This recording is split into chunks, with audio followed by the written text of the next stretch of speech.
Hi, and welcome to the Bookish Stitcher podcast.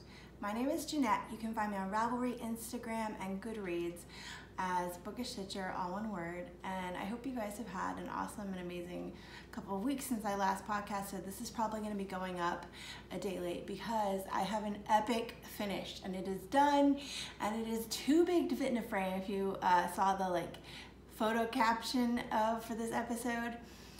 I tried standing on a step ladder and holding it out. I couldn't even get the whole thing in the picture then.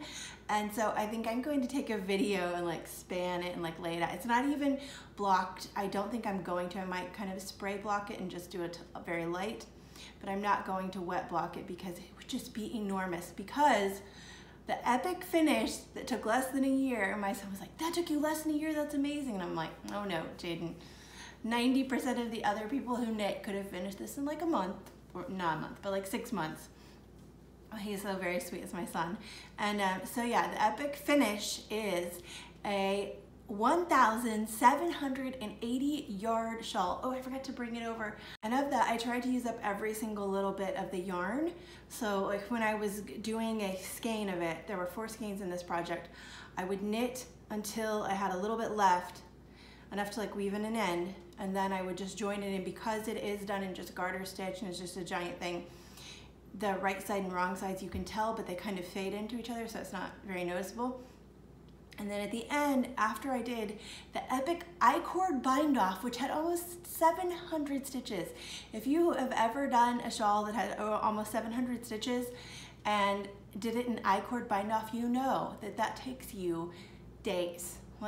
Unless you're just sitting there working on it all one time, you could probably get it done in a day, but it takes you days. So this is all that is left. It's a tiny little ball. It's the size of a nickel maybe, and it's less than a gram. And so I'm very excited to announce that I have finished the Garter Goodness shawl by Mr. Stephen West. Unblocked. It is still enormous. Blocked, I imagine it would probably go down to my ankles. Unblocked, it goes down almost to my knees. But let's see if I can show you. So it started here. It's not all the ends are woven in yet, some are, but I just could not wait to show you this. So I started out with, well, let me just say, started out here, and then you increase, and it creates this shape to where you have this little bit, this is the end, and then it just creates these bigger, because of the increases, things. And there are about a bajillion ways that he shows you how to wear said thing on the pattern page. But it is huge, and it's in the middle of a cold snap here right now. It was warm, and then it's cold, and it keeps doing that. So this is going to be perfect for the upcoming days ahead where I'm going to be stuck in the house, because I know that they're going to have to cancel schools and stuff. They kind of already said they're going to cancel schools and everything because some just ice, not snow, but just ice, which is normally what we get in San Antonio once every few years. But yeah, this is done. And let me tell you what the various yarns are that I used for this. So out of the 4, I had 2 that I really enjoyed working with and 2 that I was meh. But this was my first time working with Lolo Did It, and this is in her Fairy Pools colorway. Oh, I'm gonna forget all the colorways. This is in her Fairy Pools colorway, and this was her Lolo's favorite base, and I can understand why it's her favorite because I absolutely adored working with it. It was soft and squishy and just amazing. So it's just beautiful, and I would definitely be getting more of this yarn sometime in the future when I have a project that I want to, use it for, because it was lovely. The next yarn was one that it was just, I think it's 100% merino, and so it wasn't super soft or squishy, but it was a pretty color. And I think it was my first time working with this yarn as well, and that is Primrose Yarn Company in the Lannister colorway. And so that was my first time working with that. And then the next one is probably my favorite yarn that I worked with. This is Neely's Knits, and I believe it is in her merino bamboo base. And the colorway was Goddess of something, or it was some kind of Woodland Nymph or something. I don't remember it's so old. I'm not gonna remember the colorway, but it was plump and it was shiny and it was lovely to work with, and I didn't want it to end. And it was, out of all the 4, it had the least amount of yardage. So, you know, it ended the soonest, which was sad. And then the last one was a Hedgehog Fibers. And it was another, not anything super, I didn't, you know, kind of like with the Primrose Yarn Company. It wasn't, I was just like, it wasn't a yarn that was like soft and wonderful to touch. The Lolo Did It and the Neely's Knits were wonderful to touch. They were nice and like thick and soft and just beautiful. And it's weird because Hedgehog Fibers, this is only my 2nd or 3rd time to use one of their skeins, but I had remembered it being really soft, even their basic base, and this one was not as soft as I had remembered. So I don't know if maybe they've switched bases, but this is in the Hurricane color way. And my cats kept clawing it, so it's kind of split a lot on the thing. But yeah, it's amazing. You can feel like the Lolo Did It so soft. Primrose Yarn Company, not soft. The Neely's Knits, so soft. And then the Hedgehog Fibers, not soft. So it's nice that the Lolo Did It will be up by my face, and it's just so big. And I'm happy that I had all these colors that kind of, I feel like they kind of go into each other well, from the Fairy Pool to the Lancaster maybe, for the Primrose Yarn Company, and then to the Neely's Knits and stuff. They just kind of all worked together. I never had enough in my stash for like a Find Your Fade or something like that. But this I can do because I had these 4 skeins. And it's just so soft. The Lolo Did It is amazing. I keep thinking that it would be lovely to have a fingering weight turtleneck knit out of Lolo's favorite. It would just be so soft against your skin. So yeah, it is done. And I am so excited about this because this frees up hours of knitting time for me every day, because I was really determined to have this finished. And other than the other thing I have to show you, it was basically what I worked on. So now I have the world open to me on the knitting front, because if you count how long it takes to do almost 700 stitches, it wasn't exactly 700 because I kept going till I ran out of yarn. So mine is much bigger, I think by a couple hundred yards than the pattern calls for. But yeah, it got up super huge. So you can think about fingering weight, almost 700 stitches per row, how long that takes. And it's heavy, so you can't just fly through it like you would with, you know, a sock of fingering weight. So it took a while, and this means that now all my evening knitting I can work on other things, and what I could basically get 4 or 6 rows done in another project in the time it took to get 1 row, or maybe even more, maybe like 10 rows on another project, and the time it took to get 1 row done on this, because it took that long. I can't overestimate. Like, I could watch a movie with my husband at night and have gotten through a row. And not like a 2-hour movie. Maybe with a 2-hour movie I would almost get through. It was about a little over an hour per row at the end there, which might have been slow. I just felt like as it got larger and heavier, it took longer per row.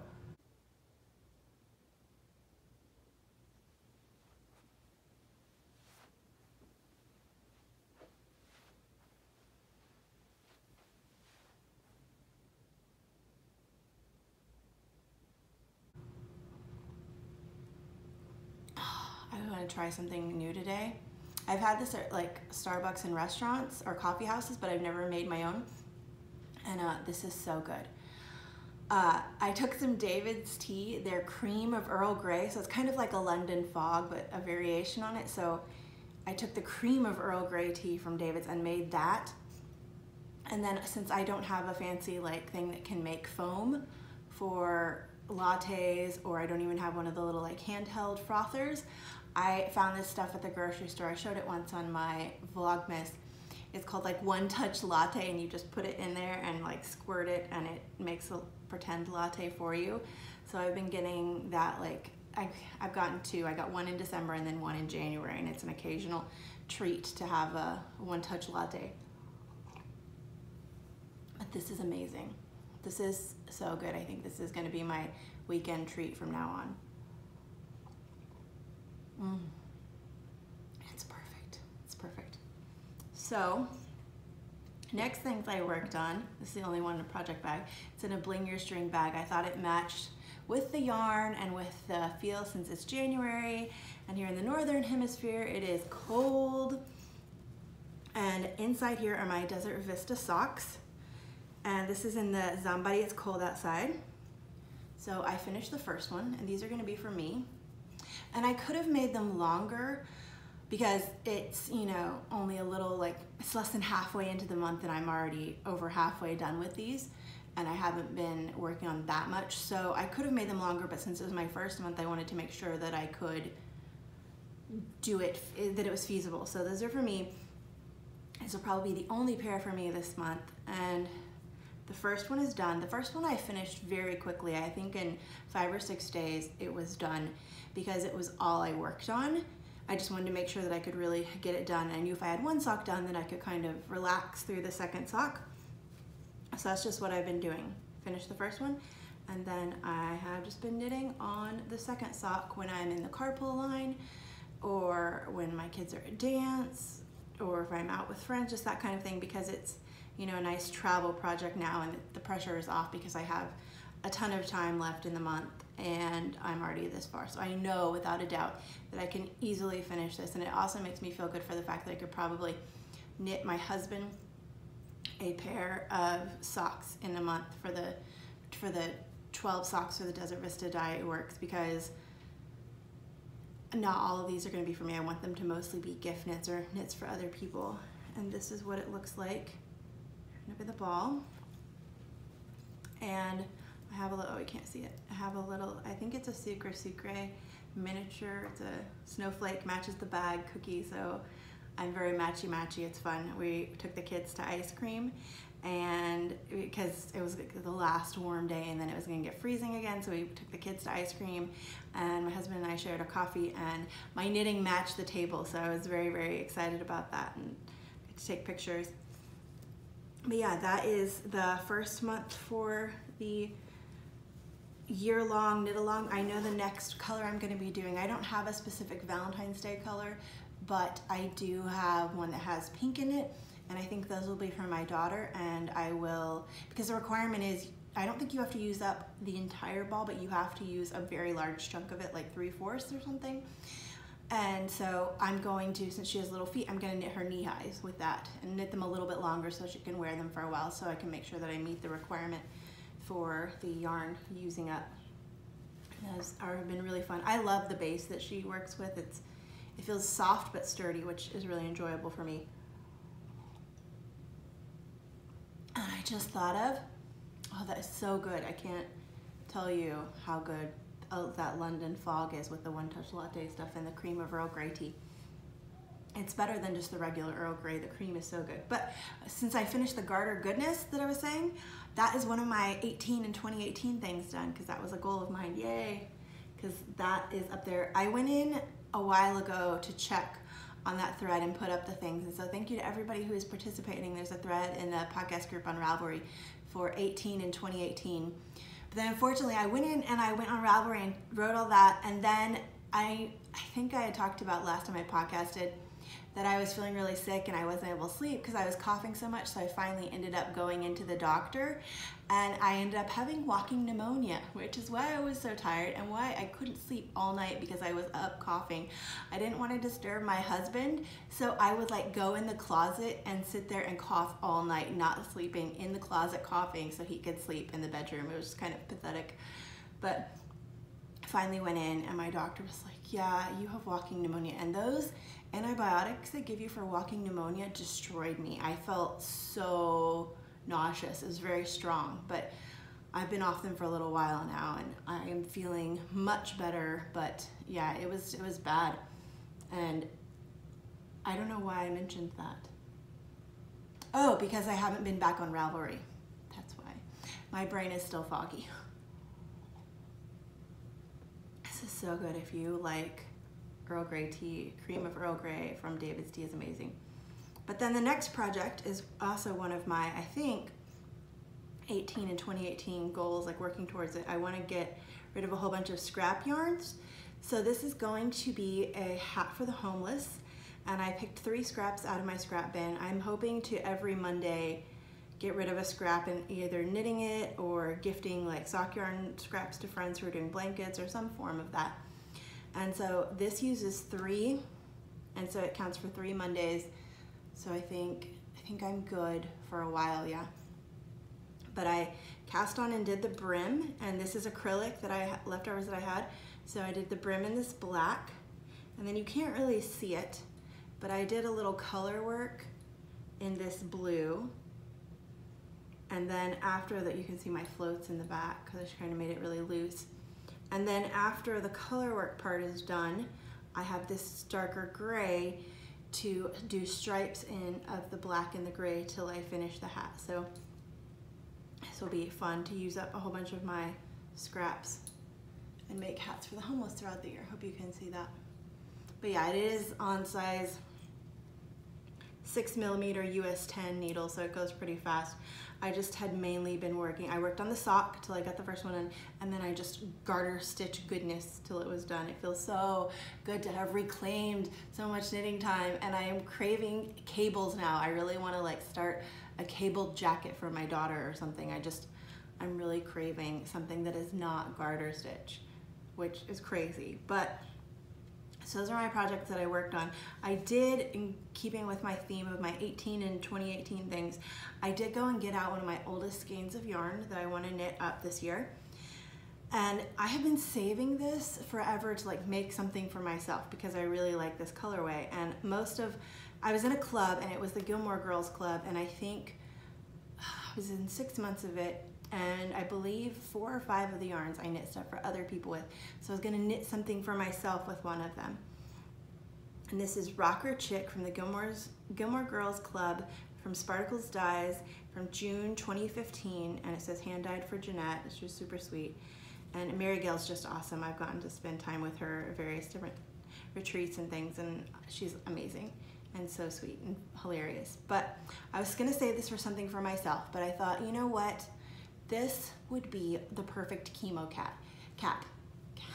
Perfect chemo cap. It's these really fun purples and blues and grays and lime green, and it is the softest. Her base is so soft. It's super wash, and it would be just a really fun hat. I think I'm gonna do a woolly worm heads. I have her Bambini's book, and I've knit almost every single pattern out of that book. So this would be like completing that, knitting that whole book. My hair's everywhere, but I think I'm gonna do a chemo cap because as much as I love this and would love something for myself, I think I will love it so much more knowing that it is going to keep someone's head warm and hopefully brighten their day. And I'll get to do a fun pattern because woolly worm head patterns are always super fun. If you have not checked out her patterns, she's been a designer forever, so for a very long time before I started knitting. So it's exciting.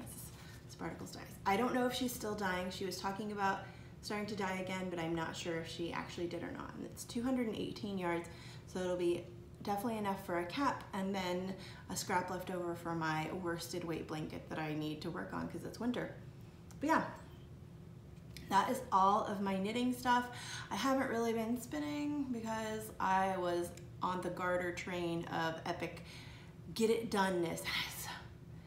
Do you know that like euphoria you have when you finish a big project? I don't think I've ever knit anything that large, to be honest with you. I've never done, you know, a fingering weight blanket that was like 2,800 yards. So this is almost 1,800 yards, and I have knit like a featherweight cardigan, but that was 1,200 yards.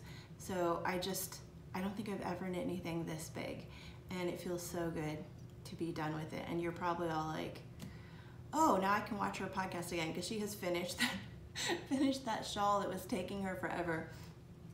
It's so funny. I think I'm going to make like a promise to myself to not work on projects that have over 800 yards in them for a little while just because it took so long. I've been thinking about Ravelinics or Ravelympics. The Winter Olympics are coming up, and they're being held in South Korea, and I love the Olympics. I'm not a sports person unless it's like hockey, which is so weird for Texas because Texas is a football nation. and I'm sure just the South in general is very big football, but I am not a football watcher at all. I like hockey and I love the Olympics, summer or winter. And so I'm kind of starting to think about what I want to do. There's lots of events that you can participate in, and there's a co-group that I need to go join and kind of decide. And I'm sure next time I podcast, which will be I'm looking at my calendar, the 28th, I'm sure I will have solidified what I'm going to do, and I can tell you, and we can talk about what all we're going to work on for the Olympics. But yeah, that's everything that I have for that. I am excited that so many of you are joining in on the 18 in 2018. I wasn't sure if it would just be me up there, but I'm glad that it's not. If it was just me and one or two other people, that would be great too. I've never been a numbers person. In fact, numbers scare me because it can be daunting, like bigger numbers. So like a small group of people that we can all chat and kind of encourage each other is much more my speed. Oh, and I forgot to tell you, I am wearing the, it's by Hilary Smith Calais, or Callis, and it's the Edema, I'm not gonna remember the name. It's her worsted weight Cal shawl. It connects, and it's really soft. It's knit out of Woolfolk, the Woolfolk worsted, the cheapest Woolfolk. Somebody once told me, they're like, oh, you know, I went and bought Woolfolk, it's so expensive. I'm like, no, I bought the cheapest. The worsted weight is super cheap, but it's very soft, and so I love this Cal, and it's perfect to put on when it's cold outside. Glad I remembered to tell you about that. But now the books for this week. Let's see, these 2 weeks, I actually have two to recommend.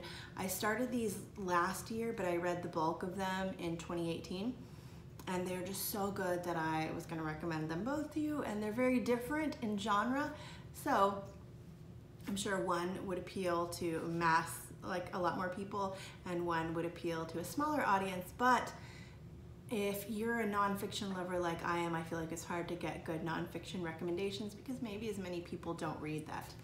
So my nonfiction recommendation is The Worst Hard Time by Timothy Egan. And it is a book about the Dust Bowl, and it won the National Book Award, and it's very short. So I would think even people that aren't into nonfiction, like I can read an 800-page nonfiction book and be totally fine, but this is just over 300 pages. And even if you aren't an American, I think that this would be interesting because it is such a poignant time that is very important, and it deals a lot with environmental stuff because it deals with the cause of the Dust Bowl, how this land that had basically for crazy generations upon since the dawn of time been prairie grasslands, my English, that have been used for bison for feeding. And, you know, Native Americans who, you know, roamed the land and used the bison and hunted and that kind of thing. But then the farmers came in because of land grants to fill up this area, which is basically right dab smack in the middle of the United States where the Dust Bowl occurred. It has lots of interesting maps. But because of land grabs, they had a whole bunch of farmers go in, and then because of World War I, Russia, who was normally a very big wheat supplier to the world, was in such dire straits because of the war, and they were kind of under siege, as I've reviewed a different book called The Siege of Leningrad, which is a really good one. But they couldn't farm, they couldn't get stuff out because they were under siege. So the United States in this area started becoming a more worldwide supplier, and because of that they just started ripping up this ground to plant wheat, this grass that had been, you know, there forever, and they started ripping it up to plant wheat, and just tons and tons of wheat, and they didn't, you know, do proper resting periods on the soil. They used up all the topsoil, just more and more and more, and it was just this, you know, as machines enabled them to go from a horse-drawn plow to this giant machine that could just get so much more done. And then when the war was over and wheat prices dropped because other people could start producing wheat, what did they do? Instead of scaling back, they tore up more ground and produced double as much wheat so that they could still make the amount of money that they were making previously, which led to all these problems. And it was just, this book deals with economics, it deals with environmental, it deals with history. It's amazing. I agree that she definitely have won the National Book Award, and you've just got a history lesson for free because I am madly in love with history. But yeah, this book is amazing, and my mother-in-law teaches AP history, high school, and she was reading this at Christmas break. She kind of took it over, and she was like, I didn't know this, I didn't know this. So even if you're a teacher of history, you know, high level, having your master's or your PhD in history, this might still have some stuff that you didn't know, because my mother-in-law was copying down stuff to share with her students this semester. She's about to retire, but it's be her last year, and she's going to use some stuff from this. And I found out from this about a really interesting short documentary called The Plow That Killed the Plains, I believe. It's from 1936, I believe, but it was the only peacetime, non-war, government-funded film of this nature, to where it showed what had happened to the American plains because of overcrop producing and stuff. And there are pictures of Black Sunday in here, which was a time when the high winds that we have in this middle area of the United States would pull up the ground that was loose, and there would be basically the height of mountains, giant dust clouds that would come through and just bury people. People died of dust pneumonia all the time because their lungs, you couldn't, you know, your babies wouldn't survive, elderly wouldn't survive. There were just deaths all the time, and you almost couldn't get out because your car would get caught in these drifts of dust. And the pictures are just horrific. I was showing a couple to my son of like the giant black mountains, and there's this really interesting part in here where this guy is trying to get funding with the government to give him money to kind of do this soil study and reservation kind of thing that he wants to do, and restoration, soil restoration. And he's up in DC trying to get funding, and they all don't want to fund him, and they're just like, well, what does this have to do with us? And he knew, because of having talked to some of his friends that dealt with the weather, and that a storm was coming through, and I think one other of this magnitude had happened, but it came in, he knew around the time that it would be coming, so he planned the meeting to be around this time, when a dust storm that had been so severe in the area in the middle of the United States was so severe that it came through into Washington, D.C. and New York, and so the men could see the dust storm coming in. It didn't happen often, but he got his funding. So it's just a brilliant book, and I would definitely recommend it. So love it. I just gave you like 10 minutes on that book. Now the next book, I will be much quicker with my review. It's just as, well, maybe it's not just as good, but it's pretty good. And this one just came out. It is The English Wife by Lauren Willig. That's right, Lauren Willig.